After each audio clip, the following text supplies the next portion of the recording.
Assalamualaikum warahmatullahi wabarakatuh. Halo teman-teman semua, bertemu lagi ya dengan Miss Della. Teman-teman, semoga hari ini teman-teman semua tetap semangat dan tetap sehat. Di pertemuan sebelumnya, kita sudah belajar mengenai perkembangbiakan tumbuhan.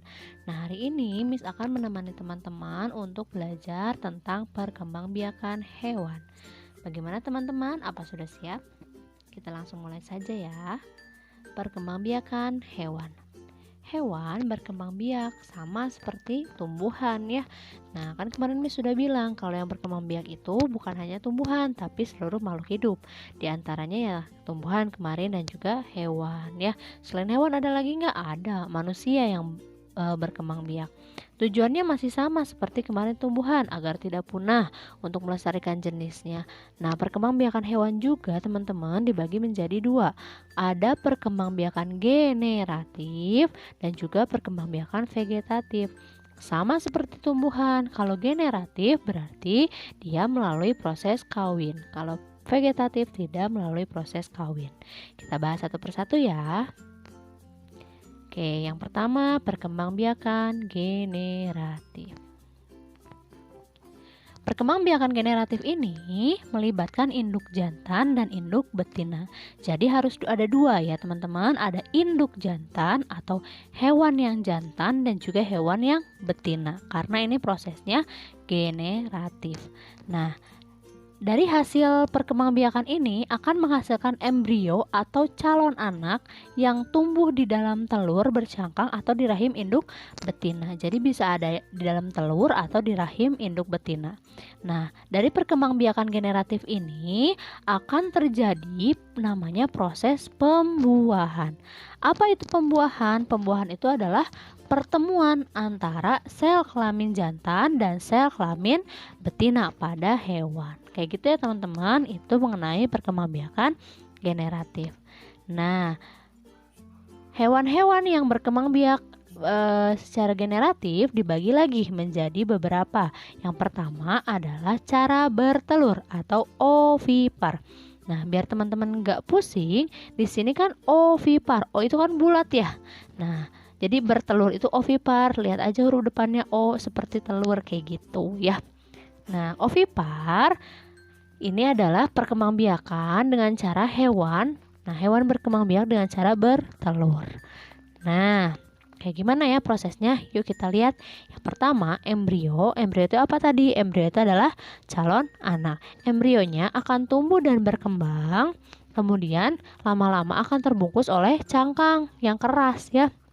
Nah, dari cangkang yang keras ini kemudian akan menjadi telur. Nah, sudah menjadi telur, sudah utuh menjadi telur akan dikeluarkan. Sudah menetas belum? Ya belum ya, namanya juga masih telur. Nah, setelah jadi telur dikeluarkan baru akan dierami oleh induknya, kemudian ditetaskan jadilah anak. Itu adalah proses ovipar atau bertelur. Nah, sekarang ciri-ciri hewan ovipar seperti apa ya? Yang pertama, hewan itu tidak mengalami masa mengandung karena dari embrio tadi langsung terbungkus oleh cangkang kemudian langsung dikeluarkan setelah menjadi telur. Nah, mengeraminya itu kan di luar ya si telurnya kayak gitu. Yang kedua, tidak memiliki kelenjar mamae. Apa itu kelenjar mamae? Tidak memiliki kelenjar susu ya. Nah, kenapa? Karena hewan-hewan ovipar ini tidak menyusui anaknya. Yang selanjutnya, nah itu ya tidak menyusui anaknya. Dan keempat, tubuhnya itu ditumbuhi bulu. Teman-teman tahu ya kalau yang bulu itu seperti bulu ayam kayak gitu.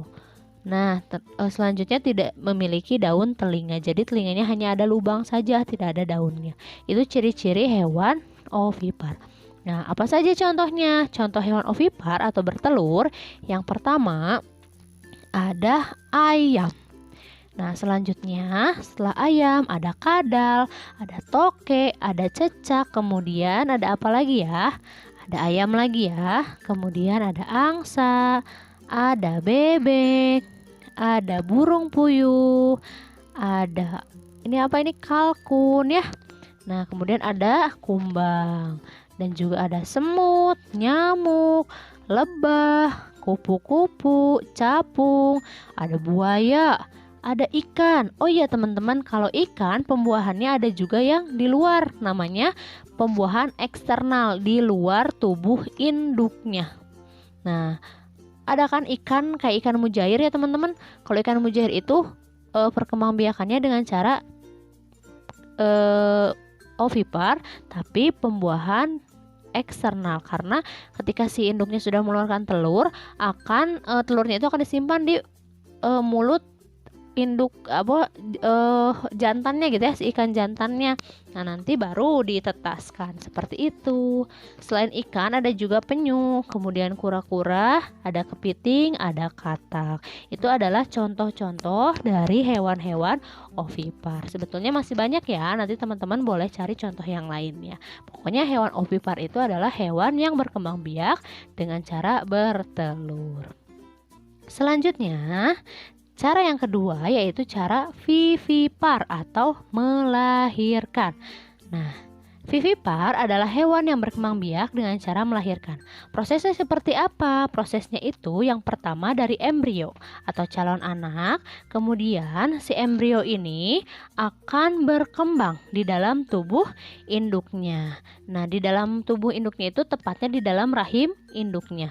Embrio ini akan mendapatkan makanan sehingga embrionya akan berkembang menjadi lebih besar hingga siap dilahirkan. Nah, setelah embrionya berkembang menjadi besar lah, udah langsung dilahirkan oleh induknya. Seperti itu ya teman-teman. Itu proses perkembangbiakan hewan secara vivipar atau melahirkan.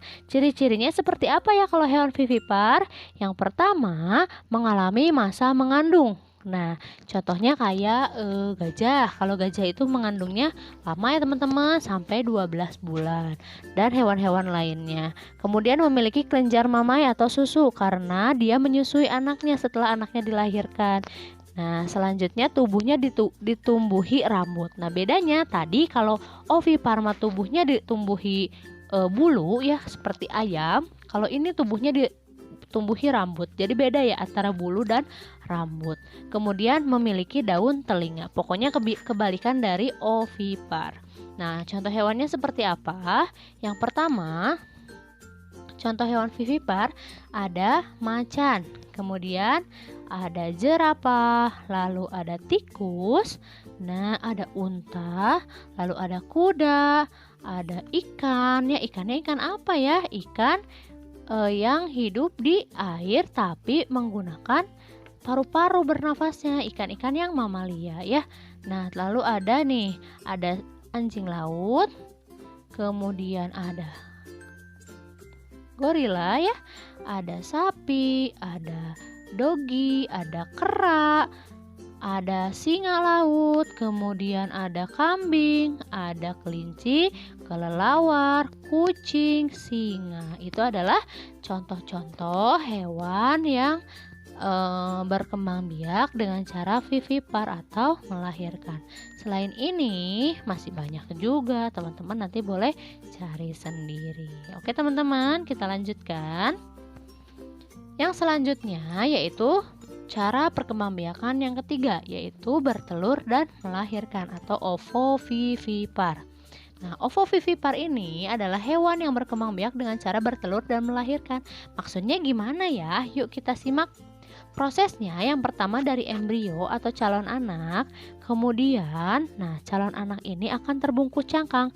Bedanya kalau tadi ovipar terbungkus cangkangnya yang keras, kalau yang ovovivipar terbungkus cangkangnya itu yang tidak sekeras ovipar, jadi masih lunak. Seperti itu teman-teman. Nah, setelah terbungkus cangkang, telurnya akan bertahan di dalam tubuh induk, tidak dikeluarkan. Nah, setelah telurnya bertahan, lalu akan menetas di dalam tubuh induknya, lalu dilahirkannya dalam bentuk ya anak bukan telur kayak gitu ya. Jadi telurnya akan menetas di dalam tubuh induknya. Lalu kemana si cangkang telurnya? Cangkang telurnya ya akan keluar gitu ya, akan keluar bersama kotoran oleh induknya tadi. Seperti itu teman-teman. Jadi bedanya kalau ovipar itu bertelur, kalau ovovivipar bertelur di dalam tubuh induknya, kemudian telurnya bertahan lalu dilahirkan gitu ya. Itu bedanya. Sekarang contohnya itu ada ular besar yang melilit Jadi dia tidak punya bisa, teman-teman. Kemudian ada kuda laut, lalu ada kadal hijau ya, teman-teman. Lalu ada ikan, ini ikan gupi namanya, ikan pari juga, dan ikan hiu. Hiunya itu hiu macan yang ovovivipar ya. Jadi itu contoh-contoh hewan yang berkembang biak dengan cara ovovivipar. Oke teman-teman, sampai sini kita review dulu. Tadi hewan-hewan yang berkembang biak dengan cara generatif akan melalui proses pembuahan. Pembuahan itu adalah pertemuan antara sel kelamin jantan dan sel kelamin betina. Pembuahan ada dua macam, ada pembuahan internal atau di dalam tubuh induknya, dan pembuahan eksternal di luar tubuh induknya. Contohnya ikan nila ya, atau ikan mujair yang tadi Miss sudah contohkan. Nah, cara generatif ini dibagi menjadi 3. Ada yang ovipar atau bertelur, ada yang vivipar atau melahirkan, dan ovovivipar bertelur dan melahirkan. Nanti teman-teman boleh dipelajari lagi prosesnya seperti apa dan contoh-contoh hewannya seperti apa. Baik teman-teman, kita lanjutkan. Nah, setelah perkembangbiakan secara generatif, ada satu lagi, yaitu perkembangbiakan hewan secara vegetatif ya. Nah, berarti ini mas secara tidak kawin. Lalu bagaimana ya? Yuk kita lihat perkembangbiakan vegetatif. Nah, perkembangbiakan vegetatif pada hewan ini hanya melibatkan satu induk. Jadi hewannya tidak usah berpasangan, tidak usah ada induk jantan dan induk betina, cukup ada satu induk saja dia sudah bisa berkembang biak. Tapi perkembangbiakan vegetatif ini hanya bisa ada untuk hewan-hewan yang kecil yang tidak memiliki tulang belakang yang bersel satu seperti itu teman-teman. Jadi bukan yang seperti macan atau yang tadi ya gajah, jerapah, bukan, tapi hewan-hewan yang kecil yang tidak sempurna struktur hidupnya, struktur organ-organnya seperti itu ya. Kita lanjutkan. Nah, perkembangbiakan vegetatif yang pertama itu ada fragmentasi. Apa itu fragmentasi? Fragmentasi adalah perkembangbiakan hewan dengan memotong bagian tubuhnya menjadi beberapa bagian. Nah, tapi dipotongnya juga tidak bisa oleh manusia ya teman-teman. Harus dia memotong sendiri. Contohnya yang pertama ada ini ya, cacing planaria. Nah, cacing planaria ini awalnya utuh. Kemudian dia akan memotong sendiri bagian kepala dan juga bagian kakinya. Nah, dari bagian kaki dan kepala ini, dari kepala akan tumbuh ekor atau tumbuh kakinya. Kemudian dari bagian kakinya akan tumbuh kepalanya. Jadi dari satu individu ini, dari satu cacing planaria ini, dia bisa berkembang biak menjadi 2. Berarti dari 2 bisa jadi 4 dan seterusnya ya, kayak gitu. Itu adalah proses fragmentasi. Ingat ya, tidak bisa dipotong oleh manusia, harus memotong sendiri si hewannya. Kemudian yang kedua, ada cacing pita yang ini yang biasa hidupnya di hati atau nih, kayak gini ya, di hati nih, cacing dewasa pada hati hewan. Nah, ini juga sama perkembangbiakannya dengan cara fragmentasi. Makanya dari satu itu bisa jadi beribu-ribu, berjuta-juta kayak gitu. Kemudian ada bintang laut. Nah, bintang laut juga sama teman-teman. Dia bisa memotong atau memotong sekat-sekat dalam tubuhnya. Jadi ini terpotong, nanti akan tumbuh yang baru. Tapi tidak akan jadi mati ya, malah akan bertambah banyak. Seperti itu fragmentasi. Yang selanjutnya adalah proses tunas. Nah, kalau tunas, ini tunas akan tumbuh dari tubuh induk, kemudian melepaskan diri dan berkembang menjadi individu dewasa. Sebetulnya, ini hampir sama dengan tunas pada tumbuhan ya teman-teman, hanya ini pada hewan. Nah, contohnya kayak ini, ada hydra. Ini contohnya, contoh hewannya namanya hydra. Hydra ini kan tubuh hydra nih. Nah, tubuh hydra ini akan memiliki tunas sedikit. Kemudian lama-lama tunasnya itu akan bertambah besar. Nah, setelah besar, tunasnya ini akan melepaskan diri dari tubuh induknya. Setelah melepaskan diri, dia akan berkembang biak sendiri, akan tumbuh sendiri menjadi hydra yang dewasa. Nanti hydra yang dewasa ini yang baru, dia akan punya tunas lagi. Tunasnya itu ya sama prosesnya kayak gini, akan bertambah besar dan melepaskan diri dan terus seperti itu. Jadi banyak hydranya gitu ya teman-teman. Oke, selanjutnya ini ada Coelenterata dan Porifera. Sama ya teman-teman prosesnya. Nah, kita lanjutkan yang ketiga, ada proses membelah diri. Membelah diri dilakukan oleh hewan bersel satu atau hewan-hewan yang tidak terlihat secara ini ya, harus pakai mikroskop gitu saking kecilnya. Nah, prosesnya dengan membelah inti sel, kemudian cairan dan dinding sel membelah menjadi individu baru. Contohnya ada amuba. Nah, gini. Jadi amuba itu kan sangat kecil banget ya. Kalau misalkan kita melihatnya biasa tidak akan terlihat, tapi harus menggunakan kaca pembesar atau mikroskop. Nah, dari amuba ini satu, kemudian akan berkembang biak menjadi banyak. Nah, bahkan di setiap detik ini kayak kuman ya. Satu misalkan awalnya, tapi lama-lama menyebar jadi banyak. Nah, ya selain amuba, ada bakteri, ada paramecium. Gitu teman-teman. Ada juga protozoa. Itu untuk contoh hewan-hewan yang membelah diri. Nah, itu adalah perkembangbiakan hewan secara vegetatif. Kita review ya. Secara vegetatif, hewan berkembang biak tanpa melalui proses pembuahan, jadi hanya membutuhkan satu induk saja. Ada 3 proses. Yang pertama, ada fragmentasi, memotong sekat-sekat dalam tubuh. Kemudian yang kedua ada tunas. Tunas akan berkembang dan melepaskan diri sendiri.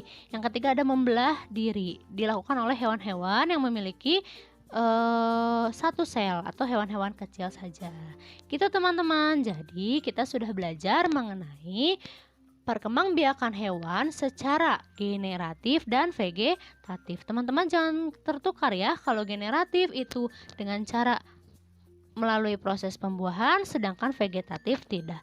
Nanti teman-teman boleh cari lagi contohnya.